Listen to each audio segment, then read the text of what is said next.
Quand vous envoyez une image à une intelligence artificielle et que vous lui demandez ce qu'elle voit, on pourrait penser que le modèle analyse directement l'image. Parce que après tout, c'est ce que nous on fait. On regarde une image, notre cerveau la traite, et on comprend plus ou moins immédiatement ce qu'il y a devant nous. Mais pour une intelligence artificielle multimodale, ça fonctionne pas exactement comme ça. En réalité, pendant longtemps, pour permettre à un modèle de langage de voir une image, on lui a tout simplement ajouté une autre intelligence artificielle. Et Google DeepMind vient justement d'expérimenter une nouvelle approche assez étrange avec Gemma 4. En gros, le modèle n'aurait quasiment plus besoin d'un système spécialisé pour lui expliquer ce qu'il voit. Et ce qui est assez fou, c'est que cette architecture se retrouve dans un modèle de seulement 12 milliards de paramètres, donc suffisamment petit pour pouvoir fonctionner localement sur du matériel grand public. Mais du coup, comment est-ce que tout ça est possible? Eh bien, c'est justement ce qu'on va voir dans cette vidéo. Mais déjà, il faut comprendre comment une IA multimodale fonctionne normalement. À la base, un modèle de langage, c'est justement un modèle de langage. Donc il reçoit des tokens, essentiellement des morceaux de texte transformés en nombres. Donc si j'écris « il y a un chat » sur la table, pas de problème.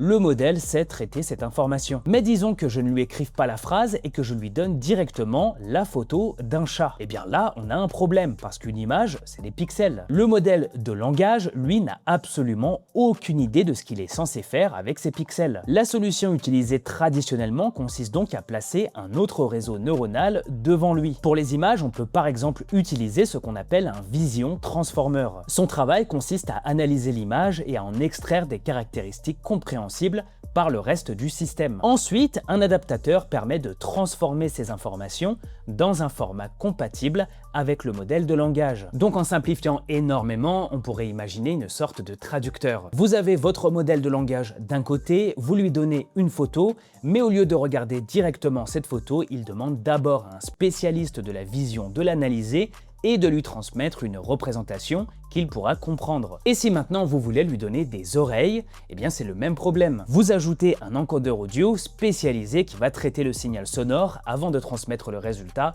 au modèle principal. Et ça fonctionne très bien. Mais au final, votre intelligence artificielle commence à ressembler à une petite équipe de réseaux neuronaux spécialisés connectés les uns aux autres. Et c'est justement là que Gemma 4 12B entre en jeu, en proposant quelque chose de beaucoup plus radical, carrément supprimer ces encodeurs spécialisés. Prenons une image, au lieu de l'envoyer dans un énorme réseau neuronal consacré à la vision, Gemma commence par découper l'image en petits carrés, ce qu'on appelle des patchs. Imaginez simplement que vous prenez une photographie et que vous la découpez comme une mosaïque. Chaque petit morceau contient des valeurs RGB des pixels présents à cet endroit, et ensuite arrive la partie intéressante. Ces valeurs sont essentiellement projetées mathématiquement et directement dans la dimension interne utilisée par le modèle. Il existe également un système permettant d'indiquer au modèle où se trouvait chaque morceau dans l'image originale. Ensuite, c'est quasiment tout. On envoie ces représentations directement dans le transformer principal. Donc il n'y a plus un énorme modèle de vision chargé de regarder l'image avant lui. C'est désormais le modèle principal qui doit apprendre à comprendre ce qu'il reçoit. Autrement dit, au lieu d'avoir un spécialiste qui analyse l'image puis transmet le résultat au cerveau, on donne directement les morceaux de l'image au cerveau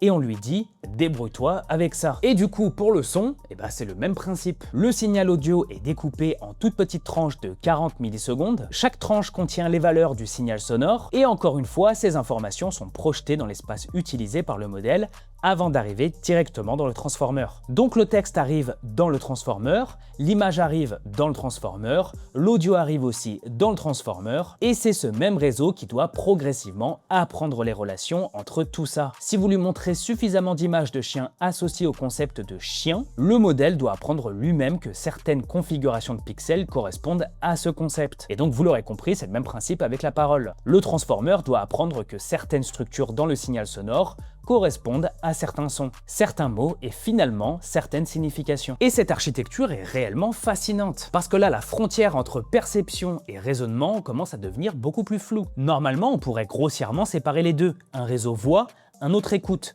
Et le LLM raisonne sur les informations qu'on lui transmet. Ici, une grande partie de ce travail se retrouve directement dans le même transformer. Le cerveau devient également en quelque sorte les yeux et les oreilles. Et forcément, supprimer ces réseaux spécialisés permet aussi de supprimer énormément de paramètres. Dans l'architecture décrite par DeepMind, le gros encodeur visuel qui aurait pu représenter environ 550 millions de paramètres est remplacé par un module d'intégration beaucoup plus petit. Et côté audio, on peut également se débarrasser d'un encodeur spécialisé de plusieurs centaines de millions de paramètres. Donc du coup, tout ça c'est génial, mais est-ce que ça fonctionne vraiment? Parce qu'un encodeur visuel spécialisé reste quand même extrêmement puissant lorsqu'il faut extraire des détails complexes d'une image. Et si vous donnez au modèle des documents extrêmement denses, des textures très proches ou des scènes particulièrement compliquées, cette simplification peut quand même avoir des limites. Mais ce qui est impressionnant, c'est que malgré cette architecture beaucoup plus simple, Gemma 4 12B conserve de solides capacités multimodales. Et surtout, il ne faut pas regarder cette idée uniquement comme une manière d'économiser quelques centaines de millions de paramètres. Ce qui est intéressant, c'est aussi la philosophie derrière. Gemma 4 12B montre surtout qu'on peut construire des modèles multimodaux plus simples et suffisamment petits pour fonctionner localement. Et on retrouve justement une tendance qu'on observe chez certains laboratoires chinois comme DeepSeek. Arrêter de simplement empiler toujours plus de paramètres et chercher à rendre les modèles plus efficaces. Et ça devient particulièrement intéressant pour les agents IA.